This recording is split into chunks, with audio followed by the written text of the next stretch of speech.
विमल बहुत परेशान था। उसे समझ में नहीं आ रहा था कि वो इस परिस्थिति से कैसे निपटे। वो अपनी माँ को बहुत चाहता था, किंतु उसकी पत्नी और बच्चे उसकी माँ से बहुत दूर भागते थे, क्योंकि उसकी माँ की एक आंख नहीं थी। साथ ही उसकी कमर भी 90 डिग्री के अंश पर झुक गई थी। वैसे वह अपना सब काम खुद कर लेती थी, किंतु फिर भी उसकी पत्नी और बच्चों के लिए हमेशा खटकती रहती थी। विमल के बेटे अखिल ने अपने दादी को बड़े बेरुखी से कहा, दादी आप ऊपर के कमरे में चले जाओ, मेरे दोस्त लोग आ रहे हैं। तब विमल की माँ ने बहुत ही प्यार से कहा, पर बेटा मैं तो यहाँ बहुत दूर बैठी हूँ। इस पर अखिल जोर से डांटते हुए कहा, नहीं आप उसके सामने मत रहो, वे लोग मुझे चिढ़ाते रहते हैं। तभी विमल की पत्नी कामनी ने किचन से ही आवाज लगाई, क्या हुआ अखिल, क्यों चिल्ला रहे हो? इस पर अखिल ने शिकायत भरे लहजे में कहा, देखो न माँ, ये दादी यहीं ड्राइंग रूम में बैठी है और मेरे दोस्त लोग आ रहे हैं। कामनी ने बेटे का पक्ष लेते हुए कहा, माँ जी आप ऊपर चली जाइए, क्यों हम लोगों को दूसरों के सामने शर्मिंदा करवाती हो। बेचारी सरस्वती चुपचाप उठकर जीने के सहारे ऊपर जाने लगी। कमर झुकी होने के कारण उन्हें ऊपर चढ़ने में बहुत परेशानी हो रही थी, किंतु वो पूरी ताकत से ऊपर के एक अकेले कोने वाले कमरे में जाकर बैठ गई। विमल बाजू वाले कमरे से सब सुन रहा था। उसे कष्ट हो रहा था कि उसकी माँ को अपमानित होना पड़ रहा है, किंतु वह विवश था। अगर वो कुछ कहता तो पत्नी और बच्चे उसका विरोध करने लगते।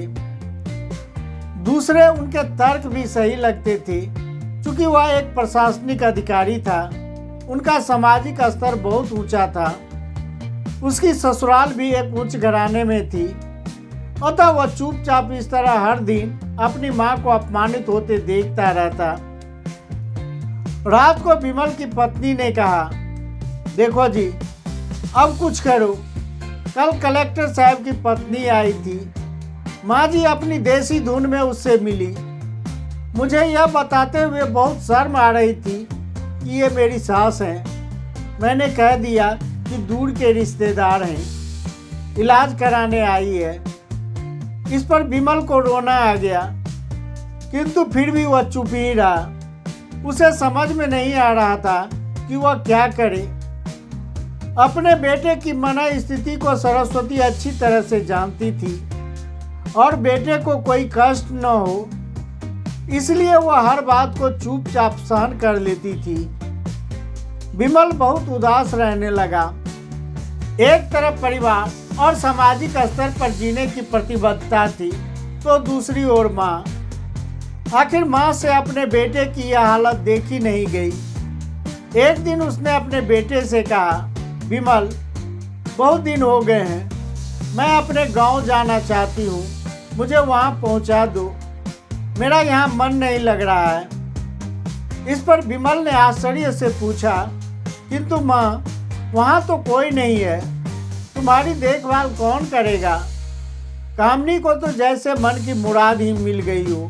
वह झट से बोल पड़ी, अरे सब गांव वाले तो हैं न, और वो तुम्हारे मामा जी भी तो उसी गांव में रहते हैं, और फिर हम सारी व्यवस्थाएं कराएंगे।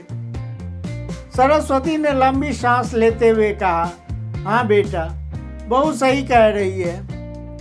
विमल जानता था कि गांव में माँ की देखभाल करने वाला कोई नहीं, लेकिन अपनी पत्नी की जिद के कारण वह अपनी माँ को गांव छोड़ने के लिए विवश हो गया। माँ को गांव छोड़कर आते वक्त उसे रोना आ रहा था तथा अपनी बेबसी पर गुस्सा भी आ रहा था, किंतु परिवार, पत्नी और समाज ने उसके इन मनोभावों को दबा दिया और वो सुकून सा महसूस करने लगा। कुछ दिनों के बाद उसके चाचा, जो अमेरिका में रहते थे, आने वाले थे। जब विमल बहुत छोटा था, उसके पिता जीवित थे, तब वो भारत आए थे और उसके बाद वो अब भारत आने वाले थे। पूरा परिवार और आस पड़ोस बहुत उत्साहित था। अमेरिका से विमल के डॉक्टर चाचा आ रहे थे। डॉक्टर रमेश ने जैसे ही घर में कदम रखा, सबने बहुत उत्साह से उनका स्वागत किया। डॉक्टर रमेश ने उत्सुकता पूर्वक पूछा, क्यों विमल, भाभी नहीं दिख रही है, कहाँ है? इस पर कामनी ने सपाट लहजे में उत्तर दिया, जी वो गांव में रहती है, यहाँ उनका मन नहीं लगता है। डॉक्टर रमेश ने विमल की ओर देखा तो विमल अपनी आंखें झुका ली। डॉक्टर रमेश सब समझ गए और बोले, कल हम लोग सभी लोग भाभी से मिलने गांव चलेंगे। दूसरे दिन सभी लोग गांव के घर में पहुंचे। देखा कि सरस्वती को बहुत तेज बुखार है और वह पलंग पर असहाय पड़ी है। डॉक्टर रमेश दौड़कर सरस्वती के पास गए, उसके पैर छूकर रोने लगे। सरस्वती की यह हालत उनकी कल्पना से परे थी। डॉक्टर रमेश ने विमल को लगभग डांटते हुए कहा, वाह बेटा विमल, तुमने तो माँ बाप का नाम उजागर कर दिया। अपनी माँ की ये हालत देखकर तुझे तो शर्म भी नहीं आ रही होगी। सरस्वती ने अपने बेटे का बचाव करते हुए बोली, नहीं देवर जी, विमल का इसमें कोई दोष नहीं है, मैं खुद ही गांव आई थी। इस पर डॉक्टर विमल ने कहा, मुझे सब पता चल गया है भाभी, आप चुप रहो। डॉक्टर रमेश कामनी की ओर व्यंग से देखकर बोला, क्यों बहू, तुम्हें अपनी सास की कुरूपता पसंद नहीं है? समाज में तुम्हें नीचा देखना पड़ता है ना? कामनी निरुत्तर होकर विमल की ओर देखने लगी। फिर डॉक्टर रमेश ने विमल की तरफ देखते हुए कहा, बेटा, आज तुम जिस सामाजिक स्तर पर हो वो इन्हीं के संघर्षों की देन है। बेटा विमल, तुम्हें शायद मालूम न हो कि बचपन में जब तुम 1 साल के थे तब छत से नीचे गिरने के कारण तुम्हारी एक आंख फूट गई थी और तुम्हारी रीढ़ की हड्डी में भी समस्या आ गई थी। तब तुम्हारी इस कुरूप माँ ने अपनी एक आंख और अपना बोन मैरो देकर तुम्हें इतना सुंदर स्वरूप दिया। कामनी बेटा, इतने सालों तक संघर्ष करके बेटे को प्रशासनिक अधिकारी बनाने वाली इस संघर्षशील औरत की तुम लोगों ने यह दशा कर दी। ईश्वर तुम्हें कभी माफ नहीं करेगा। डॉक्टर रमेश की आंखों से अश्रु जलधारा बह रही थी। डॉक्टर रमेश ने सरस्वती से कहा, भाभी, अब आप मेरे साथ अमेरिका जाएंगी, यहाँ इन स्वार्थी लोगों के बीच नहीं रहेगी। विमल को काटो तो खून नहीं था।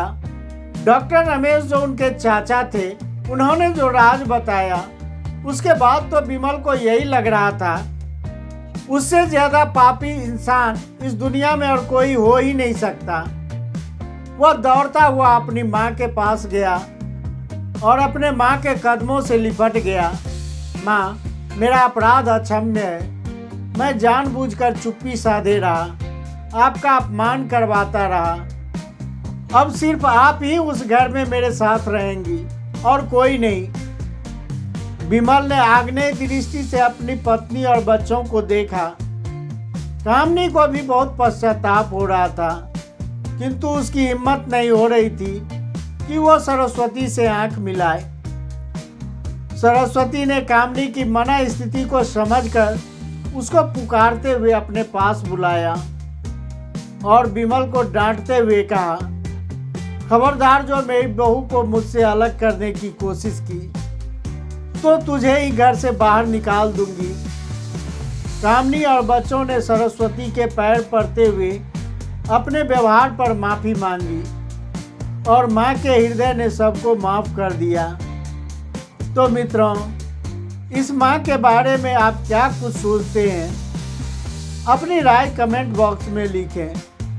कहानी अच्छी लगी हो तो चैनल को सब्सक्राइब कर देना, साथ ही वीडियो को लाइक व शेयर करना न भूलें। फिर मिलते हैं एक नई कहानी के साथ। वीडियो के अंत तक बने रहने के लिए आपका बहुत बहुत धन्यवाद।